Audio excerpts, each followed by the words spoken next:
guys, Chauncey Phillips here. Our October 3rd DVD update, where I talk about the DVDs and Blu-rays I've gotten over the last 2 weeks or so. Like I always say, guys, if you enjoy these updates, definitely give this video a thumbs up. Leave me comments below what you guys saw, the titles I checked out and reviewed in this update. Any titles coming up you guys would like me to review for future updates.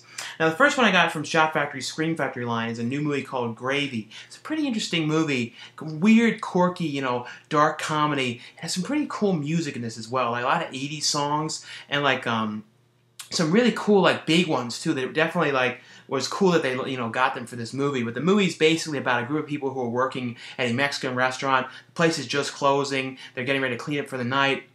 And then these people start to come in there, these 3 guys, the ones that are dressed up in these costumes, and they basically weld the doors shut so nobody can get out of the place. And they're kind of trying to figure out what is going on. The people in the, knocking them over the head, tying them up, and then it's kind of like figuring out what exactly are they doing there. And then they kind of make the chef cook up certain dishes, and the dishes may be something. There's something interesting about the dishes. Don't want to spoil the things to it, but you kind of get the idea that what they're doing with these people and what their plan is, because it comes along pretty early in the movie, but it's kind of like what happens to them, and then how are they going to survive, and what's going to happen. Like I said, it's a very quirky movie with some pretty fun, ridiculous music too. There's also some music like something out of Raffi and things like that in it. It's definitely, it kind of feels like sort of like a Funny or Die kind of thing. It's got like a skit kind of feel to it as well, but with all these kind of weird stuff happening to them in this restaurant. But it was a pretty fun movie. A lot of different people in this. The one actress, from the movie Precious and a bunch of different movies, she's in this movie. She was my favorite part in this movie. Her character, I've always liked her in everything from that and Tower Heist and a bunch of different movies. And then, Sarah Silverman's in this movie as well, in a fun cameo. But it's a pretty cool movie. It has on here a commentary as well. But I think it's worth checking out. It's a pretty fun, quirky movie. The next one from Shot Factory as well is Eli Roth Presents The Stranger. Pretty cool movie that he produced. This was produced in Chile as well, because his, Green Inferno, which just came out, he produced that in there as well as Aftershock. He's done a bunch of different stuff there. I think the Knock Knock is produced in Chile as well.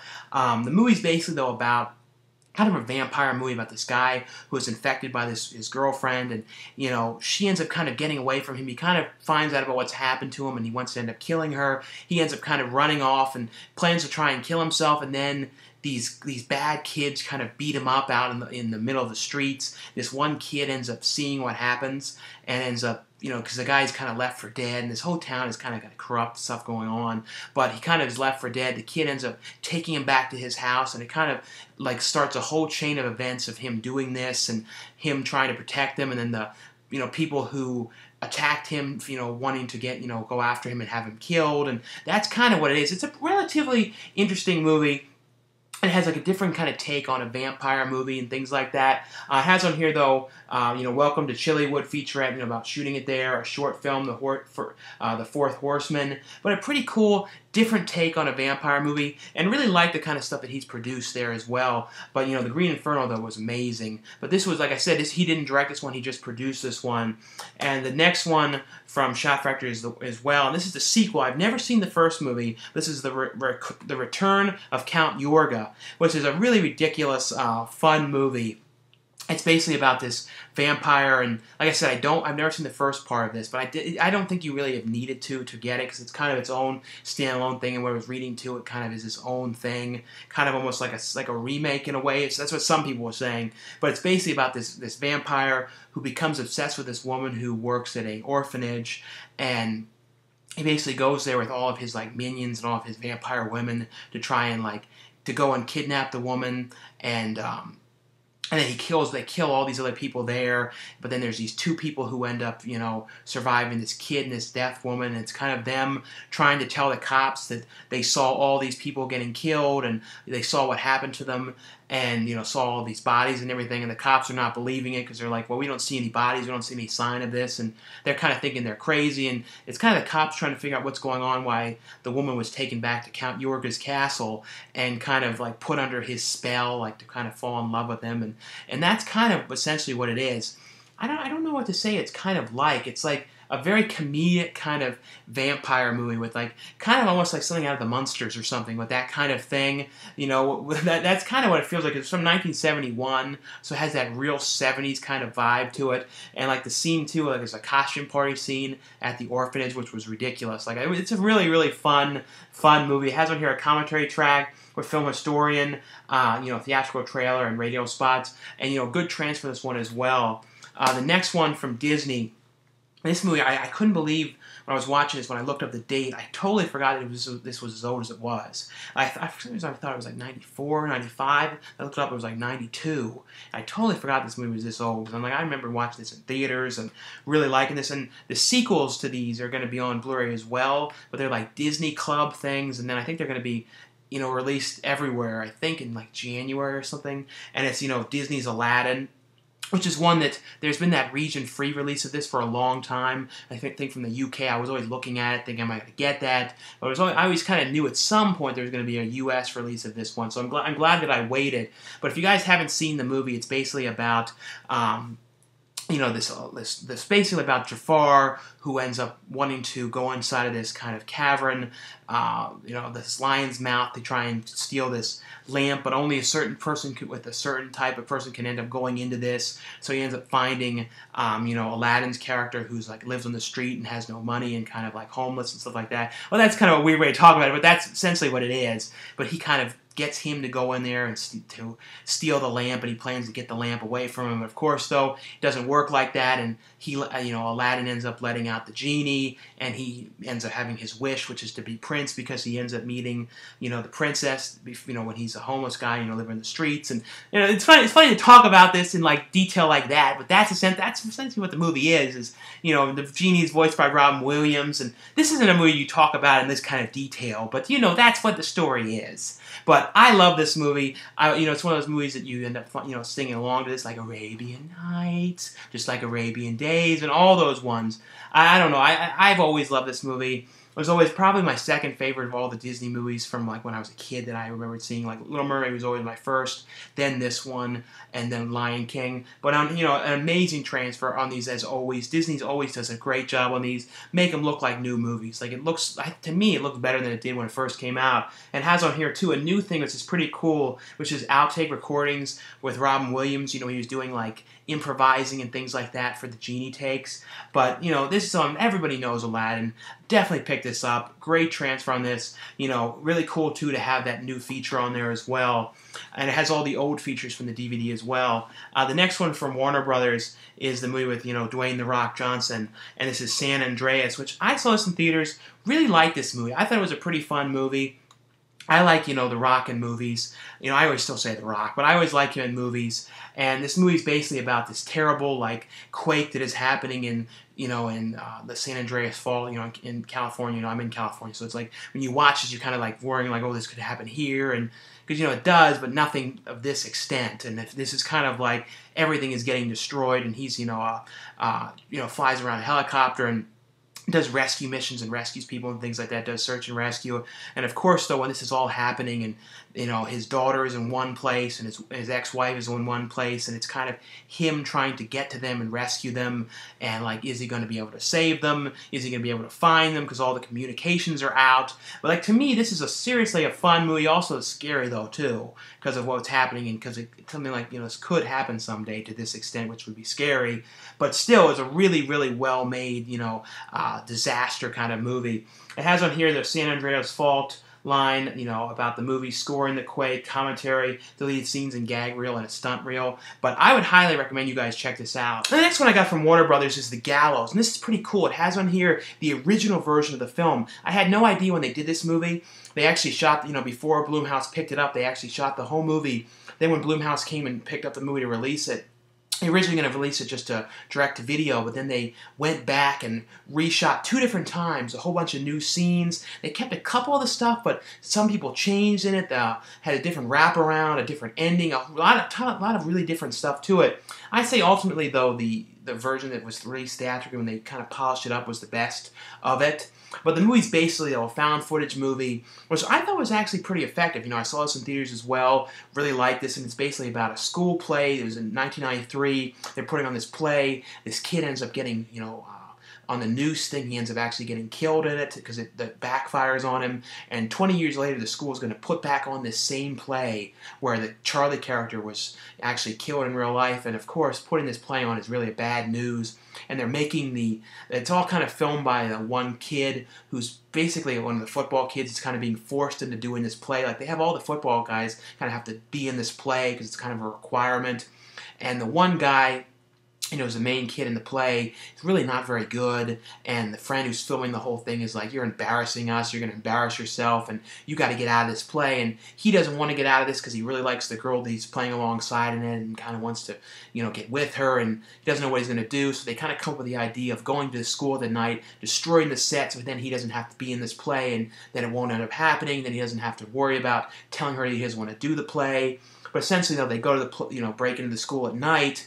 And of course, then things start to go very wrong when they get themselves locked in the school, and weird things start to happen. And I thought it was really pretty effective. Like, I really did like this, and for a found footage one, I thought it worked pretty well. And like I said, it was cool to see the original version of this and kind of see the things they changed, the stuff they added, and things like that to it. It has on here, though, featurettes, deleted scenes, a gag reel, and a making of when Jason Blum talks to the directors about the making of and the original version, and then how everything came to be and how it became a theatrical release. The next one I got from Universal, and this is one I was really interested in watching, and it's Tremors 5 Bloodlines, the brand new film. Michael Gross came back to this movie, and this has Jamie Kennedy playing alongside of him, and this is a pretty cool movie. Like, not perfect or anything like that, but the movie's basically set in South Africa. Michael Gross's character is now like going and filming kind of like his own kind of like survivalist kind of movie, and Jamie Kennedy comes along and kind of shoots it for him,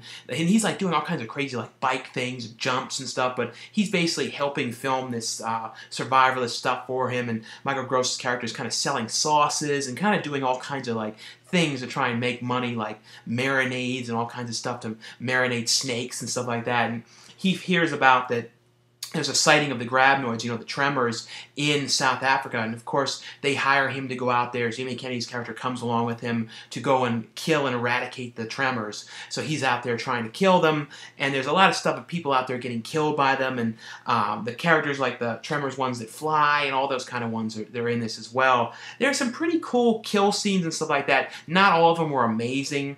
The effects were actually pretty good. There was even one scene that was like just like the first Jurassic Park with like the claws when they were like in the kitchen climbing around like that. It was kind of and they even had a couple things that were kind of throwbacks to the first movie, like one scene in a store, like a convenience store. But I thought it was actually a pretty cool one and really, really high production values. Like, it was a lot higher production values than I kind of thought that it was going to have. I think it's the highest of at least part 3 and 4, since part 2, the highest production values, and of course since the first one.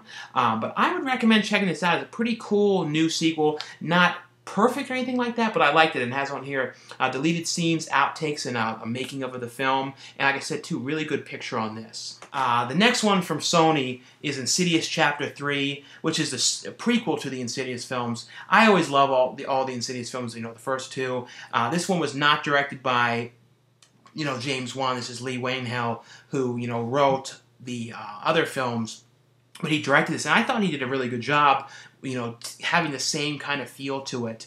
And I actually thought that there were some actually pretty creepy aspects to this movie. This is basically about a girl whose mother recently died. They move into this new building, and she ends up calling out to her mother, who's been dead. And by doing that, Lynn Shade's character says, too, by doing that, you end up opening up yourself to possessions and these people coming after you and things like that. And of course, she ends up inviting in this terrible spirit that's kind of like possessing her little by little and making her, things worse and worse in her life, and all these things are happening. The father is trying to figure out what's going on. There's some real creepy stuff that goes on in the building as well. I always love these kind of movies that are all set in like apartment buildings and stuff too. They always have like a Rosemary's Baby vibe. Very, very creepy movie. And I think it really works as a prequel. I thought Lynn Shay was great in this movie. and the other characters who are with her as well, kind of investigating the ghosts and stuff like that. But I thought this worked really well, and thought this was a great prequel, and definitely interested in seeing if they do another one or not. But to me, these movies really work. I like these kind of horror movies, and they really can do a pretty good job too with being pretty creepy with PG-13. It has on here though, some featurettes on the movies, deleted scenes, and as well as origin story, the making of Chapter 3. The next one from Lionsgate is What We Did on Our Holiday. This is a Rosamund Pike film. This is she's from Gone Girl, and I think this is like the first movie I've ever seen her in, because I've only seen her in selective stuff where I think she actually used her accent, because normally she's doing an American accent. This movie is, like I said, What We Did on Our Holiday. It's basically about this family who's going to visit their parents, the one wife's parents, and they kind of don't want to tell them. They're kind of like coaching the kids and telling them, what are we going to say to them, and what are the, if they ask you these kind of questions, what are you going to do, and how are we going to kind of, make sure they don't find out, because basically they don't want them to find out that they're, having all kinds of, relationship issues and looking into getting divorced, and they just don't want their family to find out about it, because, Billy Connolly's character has cancer and is not doing very well, and he could, he's looking like he's going to die soon, and they kind of just don't want him to know the extent of how bad their relationship is. So it's kind of them trying to go there and kind of keep it secret and figuring out what's going to happen, things like that. I thought it was pretty good, though. It's like a movie, really about like a dysfunctional family and all their kind of issues and stuff like that. It has on here, though, a featurette, deleted scenes, and a commentary track on the movie. The next one from Lionsgate as well as Eaters. It's a horror movie. Pretty cool cover on this one, and it's basically about a group of these friends who, one's about to get married, and they're going to a rest stop. Of course, every time you go to rest stops, things always go terribly wrong, and they end up going to the bathroom, and outside the rest stop is kind of like this weird biker gang of people that are all kind of like looking kind of weird with these weird expressions.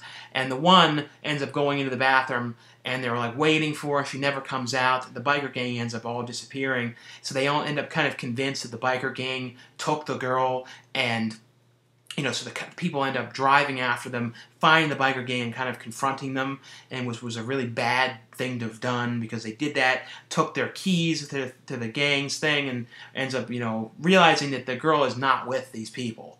And then, it kind of sets a whole chain of events of these people kind of coming after them for this, still trying to figure out where the girl is, and then it kind of comes into this old western town, and that's where these kind of characters are. So then it becomes like a whole nother group of villains in these old west town. It's pretty cool old western stuff. Like I said, it kind of takes a totally different kind of turn at that point as well. I think that old west town too is they shot a ton of stuff in there. I think that might have been where they filmed like Death Valley and something. That might have been the same location. The next one from Magnolia is Magnet Line. This one was really pretty cool. There was parts of it that kind of dragged a little bit, but it was pretty creepy. And there's not that many things when I watch them when I have some real creepy vibes to this, and this really was pretty creepy. And it's basically about this woman who ends up going to it's a police station that's it's basically closed, but they've all moved over. It's kind of like with the Solid 14th Precinct, like when they're switching over to a new police station. This police station was like closing down, and they're moving to another one, but they had these like kind of toxic chemical stuff that they were having someone come and kind of pick up from the place, and she kind of has to go there and kind of guard the place, make sure everything goes as planned for these people when they get there. But when she gets there, weird things start to happen to her. She starts getting all these phone calls. This girl's like keeps calling her saying, "Help me! I need help! These people are after me!" She's like screaming on the phone, and she's calling the other station saying that she's getting these calls. They're saying, "I don't know how you're getting these because their phone is off, and there's no one that would be calling this number. They must actually be calling the actual number of the place because 911 would be connecting to the new station." So it's kind of her seeing all these creepy people and all these weird things, trying to figure out what's going on, and people come in with like bullet holes in the back of their head, and you kind of think it's all this creepy stuff going on, and it really did work pretty well, and it creeped me out even more because I did this movie years back called Assault of the Sasquatch, and I actually went into an old abandoned police station, which kind of reminded me of this one, and I actually had weird encounters in there and heard weird things, so it creeped me out even more because I actually was in a abandoned police station like this, so I could almost was reminding me of being back in there. The next one from Fox is Poltergeist, the extended cut, which is the Poltergeist remake. This has a lot of mixed opinions about the movie. I actually thought that it, for the most part, was an okay remake. And a lot of people are saying, oh, well, it's PG-13, and, the original was rated R. I saw a lot of comments of people saying that kind of stuff. The thing is, though, the original was only PG, so I wasn't really worried about the rating at all, especially with this one, because it's not like a super violent kind of movie.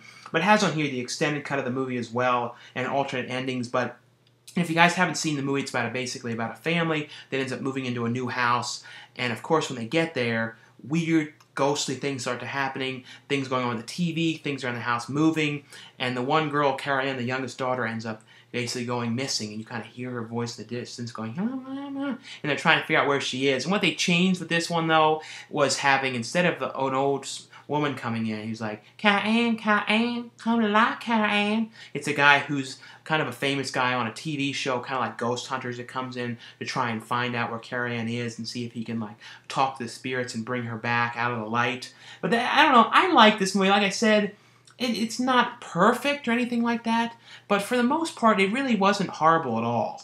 The next one from Arrow Video, and this is a U.S. release, but it's a region-free release, and this is a region A and B release. It's Tobe Hooper's film Eaten Alive, which is a movie that he did after Texas Chainsaw Massacre, and I think this one is kind of like a lesser-known one. You don't hear about this one as much. I've always known this one, always really liked this movie. It's one of Robert Englund's very first movies, or really early on movies. But here's a look inside at this, and it also has the reversible artwork as well. So I really like the original artwork for this one. It's a very cool cover, but it's basically about this guy who runs this kind of crappy motel in the middle of a swamp, and it's in Texas though. You would think it would be New Orleans or something, because it's the swamps and stuff like that, but it's a weird swamp in Texas. But it's kind of funny because I don't even know if that exists, but it does in this world. And the movie actually has this feel too, it was filmed on the soundstage of hell. If I'm not a religious person or anything, but if hell is there or something, and there's a soundstage there, it would be filmed on that soundstage, because it has this real weird reddish lighting, not Suspiria-y, but reddish, and real crappy, dingy look to everything. It looks so skeezy and so horrible looking, but he's this guy who runs this motel, and he has this alligator, and kind of people that he doesn't like, he ends up feeding to the alligator, and the alligator's killing him and eating him, and it's about this family that ends up coming there, and their dog gets eaten, and one guy comes in there trying to find his missing daughter, who's gone missing. If has she been eaten by the alligator because she was working nearby at this prostitute house place, and the one who runs the prostitute house is the one who was the played Morticia in the original Addams Family, but she's underneath all this crazy, weird, cheesiest makeup. I don't know, I love this movie. It's a very, very strange movie. The guy is really scary, too, with his alligator. But it has on here, though, some new interviews with Tobe Hooper, some interviews with the cast and crew, a bunch of different stuff on here. But it's a really, really fun movie, and it's the uncut edition of the movie as well. The next one, from Cinedigm. This is one that I've been wanting to see for a while. It's taken a really long time to come out, and Tyler Shears directed this, and he's known for doing a lot of photography and things like that. And it definitely was photographed really nice, especially the last scene of the movie was really well photographed. But they, I like the photography. A lot of people have complaints though, why was it lit these certain ways? But I like the way they kind of put her under spotlights, and the woods were reminding me that they filmed this of almost like the E.T. in Florida, the E.T. thing you go through before you go to the ride. It really reminded me of that, and I don't know why. It might have been the lighting because they put lights in the back of the trees and things like that to really open up the woods. You've never seen woods lit up like this. But I liked it the way they did it, underneath the things and stuff. But it's Abigail Breslin. It's kind of like Hannah a little bit, but she's being trained by Wes Bentley's character since she's 4 years old to be this kind of fighter, kind of can defend herself and can get out of situations, and she's basically put into the situation where she has to find these kind of targets, and it's these group of these guys that are basically take women out into the middle of the woods to kill them, and of course she ends up getting put with these guys, and they don't know about any of this at all. They just think she's a blonde girl that they like, that they want to take her out to the woods and kill her. Of course they get out there, and she has her plans for them of getting them out, taking them out one by one. But a really, really well photographed movie. And I think Resin was really good in this, and same with the main guy. You know, the one main kid in this too that was kind of after her. He was really good in this as well. Same with Wes Bentley. But it was like, it's not going to be for everybody. It's not really total horror. It's more kind of just like the stuff happening to them and stuff. But it was like it's mainly we watch it more for the photography. It was really, really well shot. But it has on here a making of, and then the photo gallery commentary with Tyler Shields. The next one, this one I was really surprised with, because I was going to watch this going, I don't know how this is going to be. I like the sequel to this. I like the original remake. I thought Part 2 was good. It had really mixed opinions, but I really love this. And it's I Spit on Your Grave 3, Vengeance is Mine. Like, it was one of those movies I was watching it like really happy with it. Just, I don't know, 'cause I like some of these kind of like revenge movies, and revenge movies that really go really far with things, and this goes really far with things. And it's Sarah Butler's back. She was in the first movie, and basically the first one was about this girl who's taken out to the woods and raped by all these people, and she goes and gets revenge on them and kills them in all these really terrible, violent ways.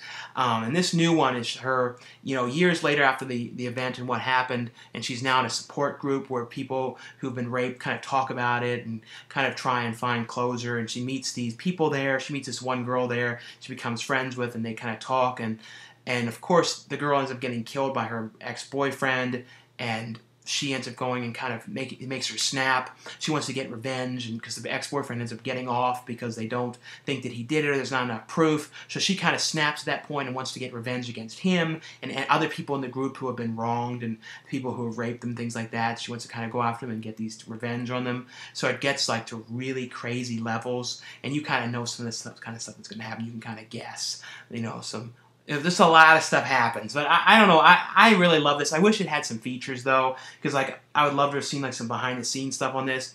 And Sarah Butler too really, really does a good job in these movies, and very, very strong actors. I would highly recommend this too. I really like the actor too, who was the one guy in the group, the older guy who was talking about his daughter who was raped. He was really good performances in this, and like I said, I think a lot of people are gonna be surprised with how strong this is too. The next one from Lionsgate is Little House on the Prairie Season 7.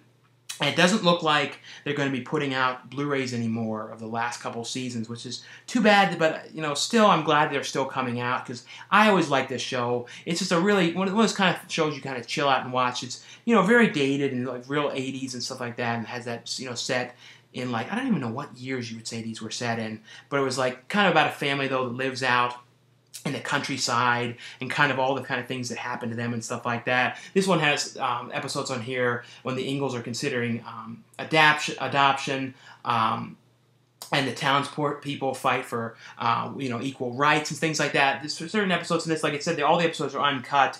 But like I said, it's too bad that there's not going to be Blu-rays. Maybe down the line they'll do them again, because they were, for the past 6 seasons, were on Blu-ray, but this one wasn't. So I don't know. There's also though a complete series collection that's come out. So all like the last, I think there's 2 more seasons. I think 2 or 3 more are in that one as well. The next one from Dark Sky Films and MPI, and it's another really creepy horror movie. And this one too was one of my top recommendations once. I was extremely happy with this, and actually really, really worked. And this was We Are Still Here, and this stars Barbara Crampton, best known for Reanimator.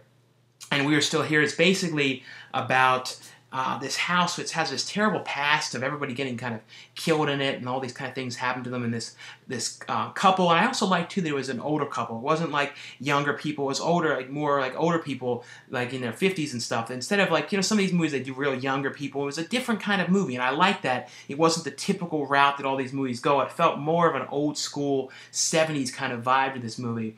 But the couple end up moving to this house to kind of get away, because their son had ended up getting killed, and they kind of need to escape and get away from things and kind of try and take their mind off of what has happened. They move to this house. They got a really good deal on it, but of course it's because this house is cursed, and it kind of has like a feel too of like Beyond, too, the Lucio Fulci movie. But they go to this house, and of course they get there, and weird things start to happen. The neighbors are really weird, and they're like one woman's passing on these weird notes saying this house needs a family, get out, and just really weird stuff is going on. The best stuff too is when their friends come over. The one guy, the actor's name is Larry Fessenden, and I'm going to be reviewing his movies set from Shout Factory in the next update.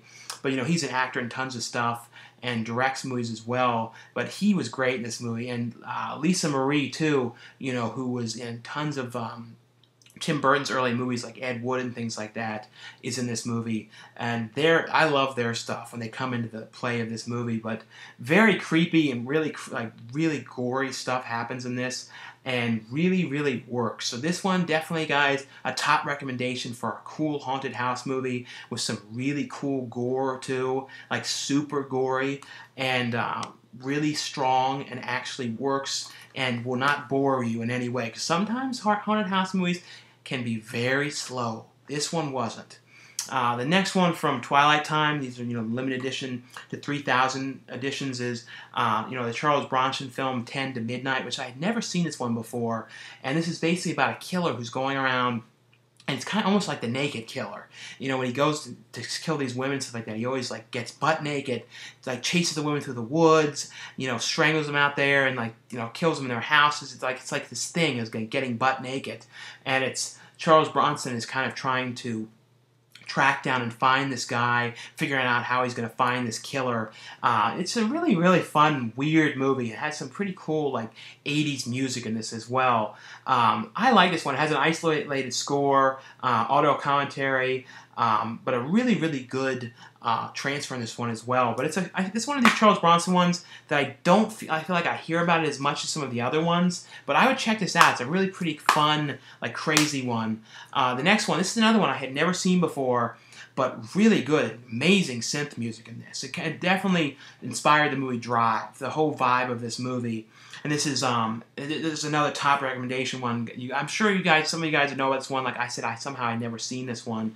And it's the Sean Penn, Christopher Walken movie, At Close Range. And Sean Penn's brother, Chris Penn, who I always loved Chris Penn, especially in the movie Boys Club, is in this movie as well. Even who else was in this? Crispin Glover was in this movie, and Stephen Joffrey's from Fright Night was in this movie. It was a really great cast.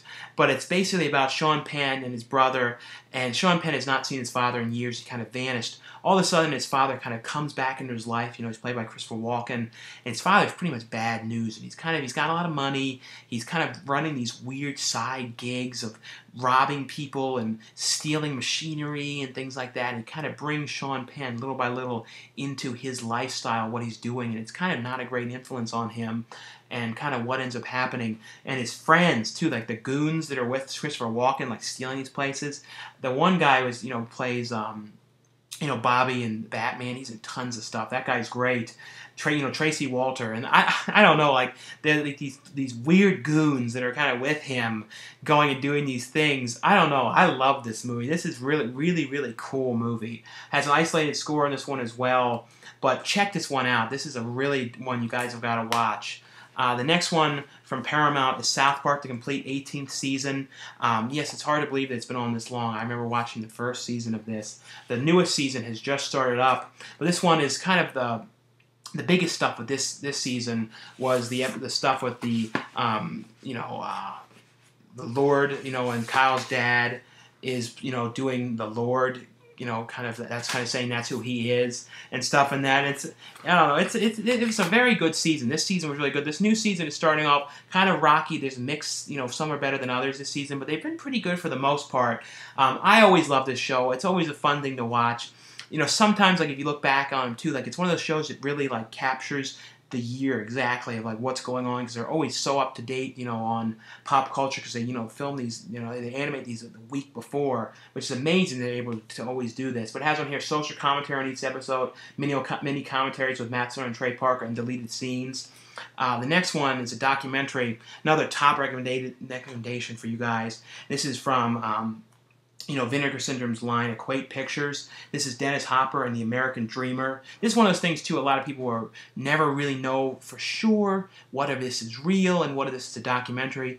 I kind of look at this as all real. I want to think it was all real. But it's basically Dennis Hopper is directing his second film after Easy Rider. And it's kind of documenting, even though it's saying it's documenting making this movie, it really isn't. It's mainly about following around Dennis Hopper and kind of filming him and with his like what he has to say about life, and he has all these amazing like theories about things and the way he thinks life is and the way he thinks about things, and I love that kind of his thoughts and his take on things, and he had all these really I loved, like, I don't know, it's one of those things I watched it was like I could watch it again right after because it was just like amazing his like just take on the world and everything, and all these kind of weird sequences too with him when he was like getting with all these women and like what he was planning to do, and I don't know, it was amazing. This was a truly amazing documentary. So 70s. It was shot in 1971, probably 70.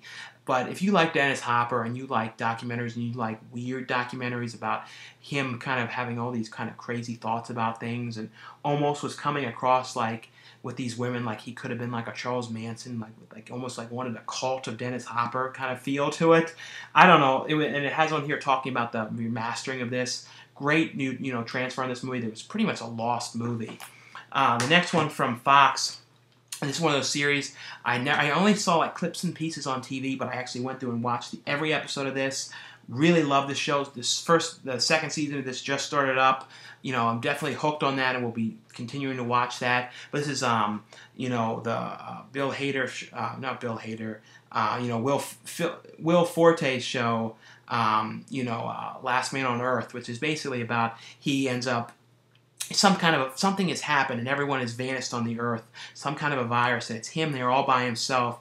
And then he thinks he's there all by himself, and then he ends up meeting this one woman, and then they all these kind of things that happen, like he has to get married to her so he can sleep with her, and then other people start to little by little coming into the world, and he kind of having all these kind of issues with things, and things every time something good is about to happen, something terrible ends up happening. And then it's like kind of like that the whole time.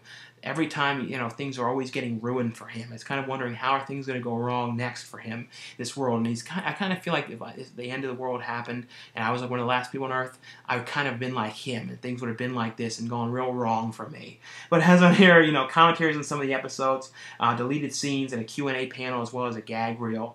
But I would check this out, guys. It's a really, really fun show. And like I said, the second season has just started up.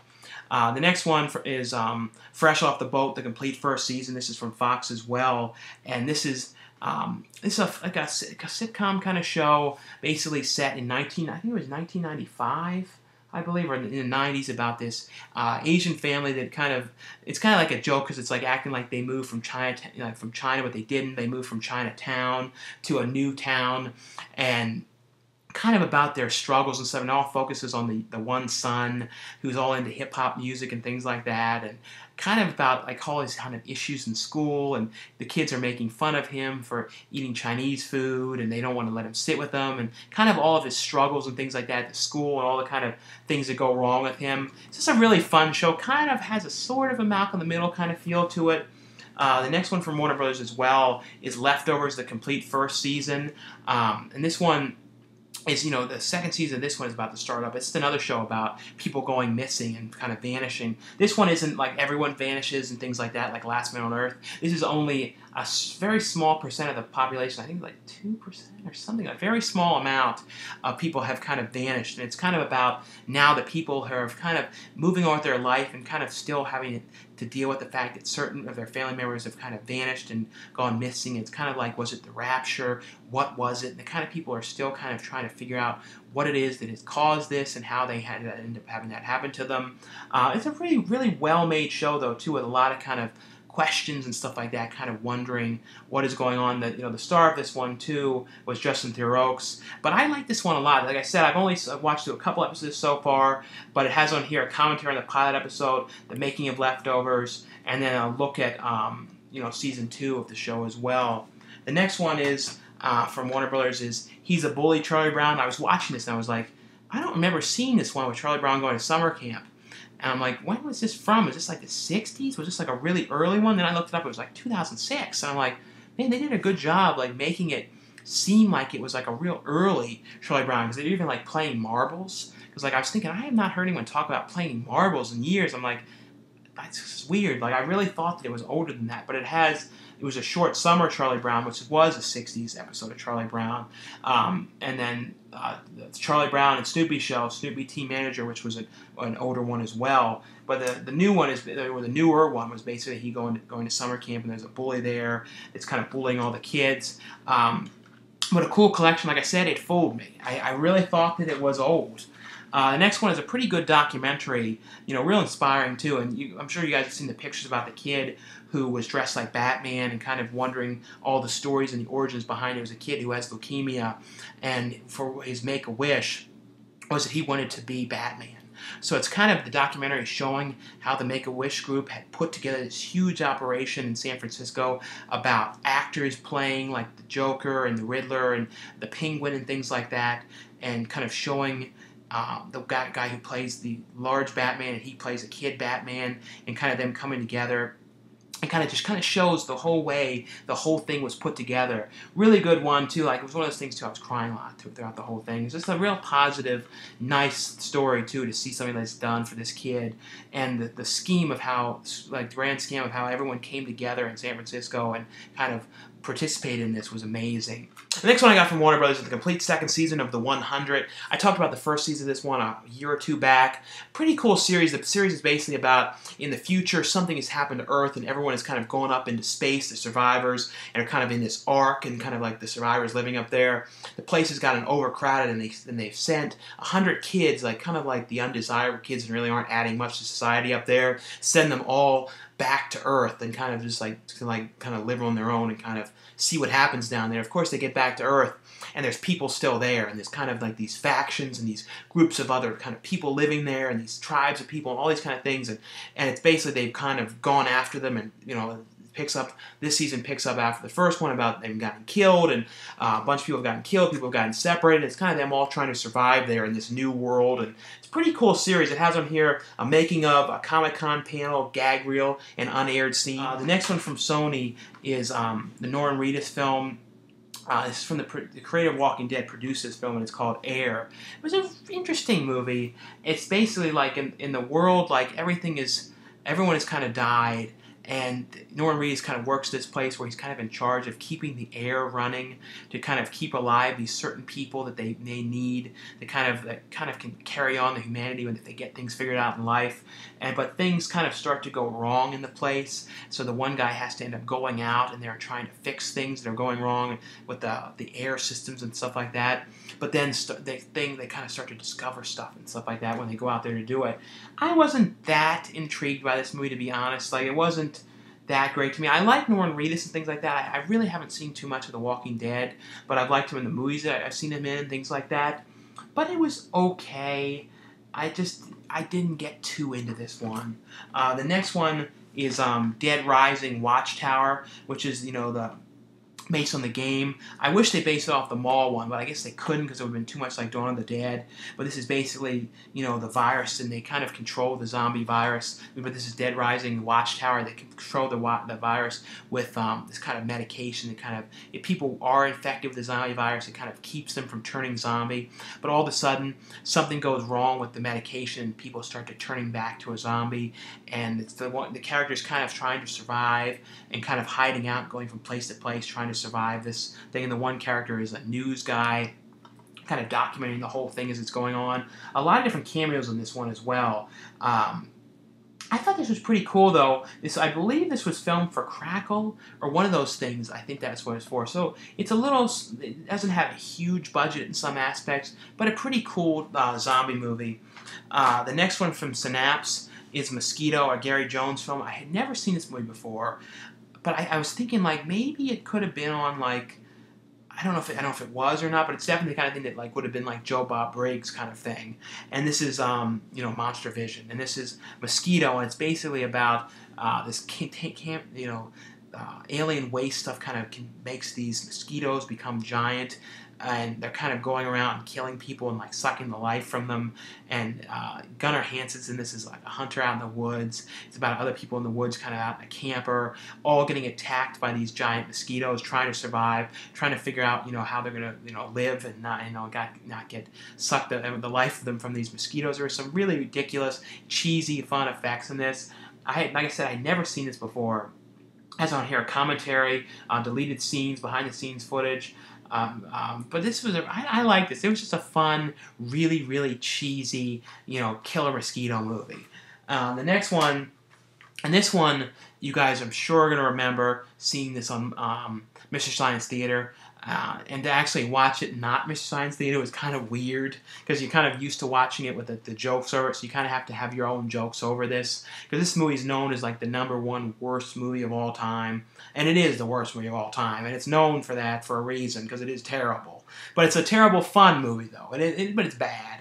And it's Manos, The Hands of Fate. I mean, it was bad on all levels, like the filmmaking, the editing, the music. It's got that, and it kind of cuts off really cheap. It's like, and then it cuts off in the middle of the scene and goes in real bad. And the edits and the dubbing was bad in this movie. The dialogue was bad.